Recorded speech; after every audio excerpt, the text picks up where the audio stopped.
Before we get into the Season 4 recap, if you need a Season 3 recap of You, I put a tab in the upper right-hand corner. Check it out.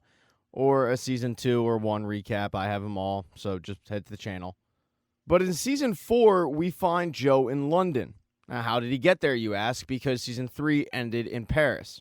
Well, Joe was able to track down Marianne in Paris. It took about 2 weeks, but he was able to find her. She changed her look, and when she saw him, he didn't get the reaction he expected. He thought she would be happy, and she was terrified. He chased her down into an abandoned building, and all he wanted to do was talk. He said to her, "I really thought you loved me," and she said, "I did." That was until he killed Ryan. He defends himself, but she says, "No, the fact you're here right now, that means that love didn't kill you, and you killed love." She tries to get him to deny it, but he doesn't because it's the truth. And she figures because of this, there must be more. And he plays it up in his head that he's a good guy who did something bad, but it's way worse than that. She calls him a murderer, and Joe says, "No, you're wrong about me. I'm going to prove it to you." And he lets her go. He heads to a coffee shop to just be with his thoughts when he's approached by a man who was hired by the Quinn family, specifically Love's father, Ray. He didn't believe that Joe Goldberg died in that pie, so he hired this guy to track him down and kill him. But that day was Joe Goldberg's lucky day, because the guy doesn't want to hurt him. He's done hurting people. He gives Joe an option to pay him off for a new identity. He knows that Joe emptied out Love's bank account before he left, so he's got the money. And Joe agrees because it's a lot better of an option than getting murdered. The PI, whose name is Elliot, then slides an envelope over the table, and it's got Joe's new identity. He's going to be known as Jonathan Moore. It's got visas, it's got passports, it's got everything he wants. All he has to do is keep a low profile. There is one issue, Elliot tells him. It's the fact that Marianne knows that Joe Goldberg is still alive. So Joe's going to have to take care of it, a.k.a. murder her. Elliot found out that Marianne is taking a train the next day. He gives Joe his cell phone and says, "Text me when it's done." But Joe really meant what he said when he told Marianne, "You're wrong about me." He doesn't want to kill her. He has no interest in that whatsoever. He wants to prove her wrong. So when he gets to the train station, he pickpockets a necklace right off her neck, but he lets her go. And he takes a picture of the necklace and sends it to Elliot saying, "It's done." As far as Elliot knows, Marianne is dead. After that, with a new identity, Joe Goldberg headed to London to reinvent himself as a professor. He gets a job late teaching American Lit to a bunch of college students who love to argue with each other, and he kind of just bullshits his way through it. After one such class, one of his more eager students comes up to him and starts asking him questions about the class, but what he notices is the book that's in her hand. It's called A Good Man in a Cruel World, and it's written by a guy named Rhys Monroe.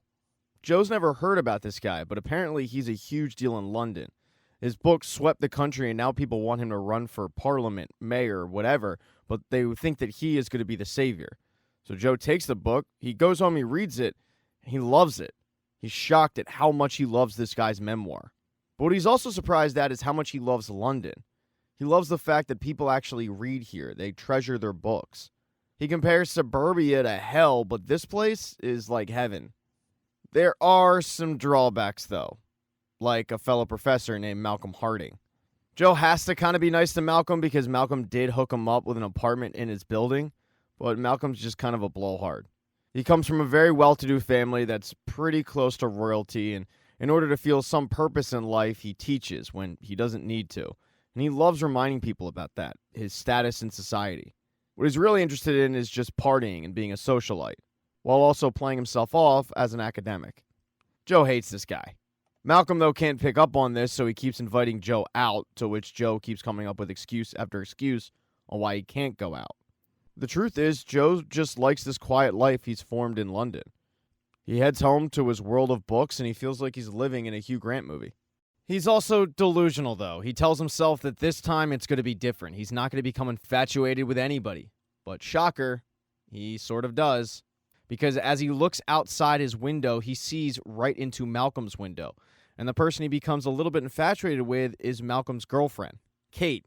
Kate's mother was a model. She kind of became a little bit of an influencer, a little bit of a yogi, but Kate appears to be the exact opposite of that. She works really hard, while Malcolm just wants to party. That's what Joe becomes infatuated with, the fact that her work ethic is second to none.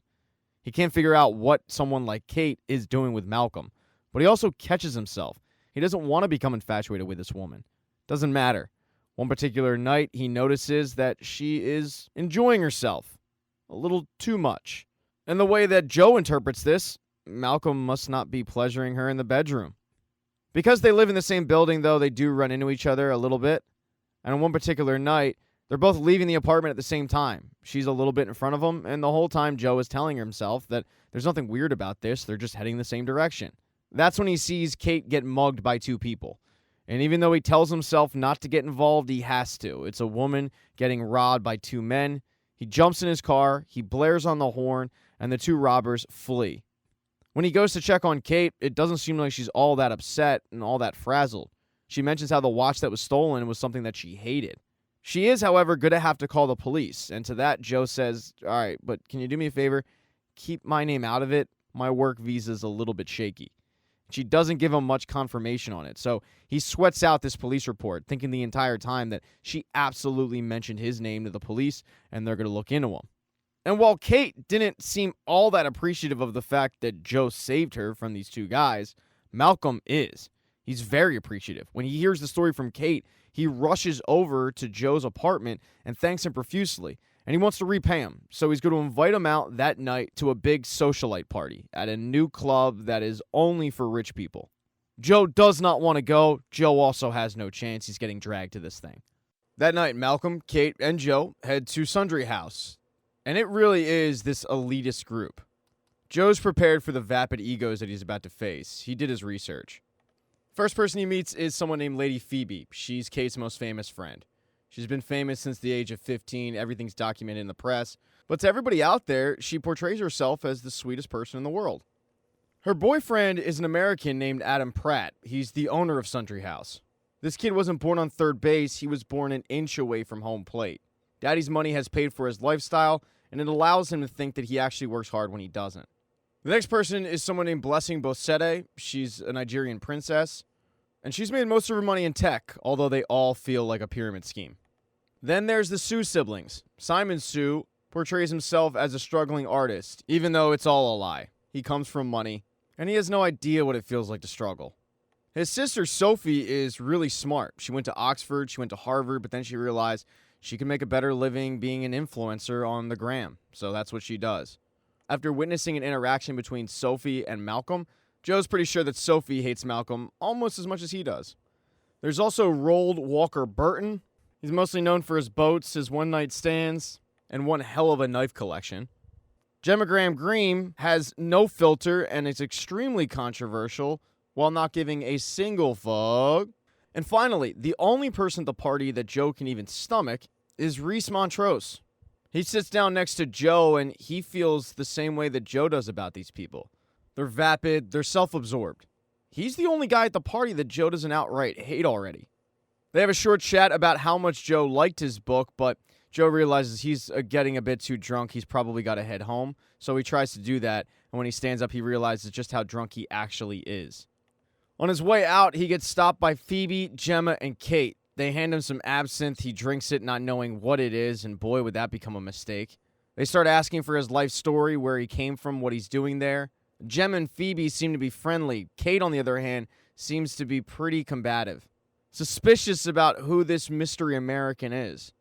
While he had plans of leaving, the alcohol gets Joe to stay, and he reveals to Malcolm that what's making him, quote, so miserable is the fact that he was in love, and she didn't feel the same way. She broke his heart. Malcolm thinks he's being a really good friend by telling Joe that he looks pathetic, getting all sad over some, quote, silly whore, but Joe actually gets pretty upset over this, although he's too drunk to actually do anything about it.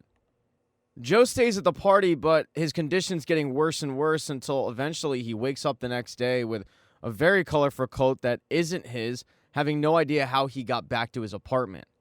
As he's trying to put the pieces together of the night before, he looks to his right, and that's when he sees Malcolm. Dead body on his table, having died of a stab wound. And Joe thinks, oh my God, I did it again. Not the first time he's dealt with a dead body, so he goes into damage control, trying to clean up the mess, and he sees that he cut off Malcolm's pinky. So right away, he thinks, where the hell would I put a pinky? He heads in the kitchen, and when he looks out his window, he sees Phoebe talking to the police. At first, he can't believe that she already reported Malcolm missing, but then he thinks, no, I'm being too paranoid. She's probably talking about the mugging. But he realizes he has to get that body out of there ASAP. So he puts the body in the trunk and heads out to a sawmill to chop the body up. He does that, heads over to the River Thames afterwards, and throws the remaining pieces of Malcolm's body into the river. Later in the day, he heads back to Sundry House to return that coat, and he's surprised because he sees Reese there. Reese can tell by Joe's face that something went wrong the night before, so he tries to make him feel better. Joe equates it to something in Reese's book, and Reese tells him that he took some artistic liberties with that story. Well, Reese has no idea about what happened to Joe, and he doesn't understand the severity of the situation. He tries to give him a little bit of a pep talk to make him feel better. Joe's disappointed because he felt like he was really doing better. He was starting this new life, and now he did it again. But after talking with Reese, Joe actually thinks that he can be redeemed.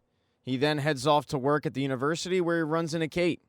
Just like the night before, Kate is pretty combative right out the gate. She asks Joe if he's seen Malcolm because he was the last one with him, and Joe, of course, plays it off like, no, I have no idea where he is.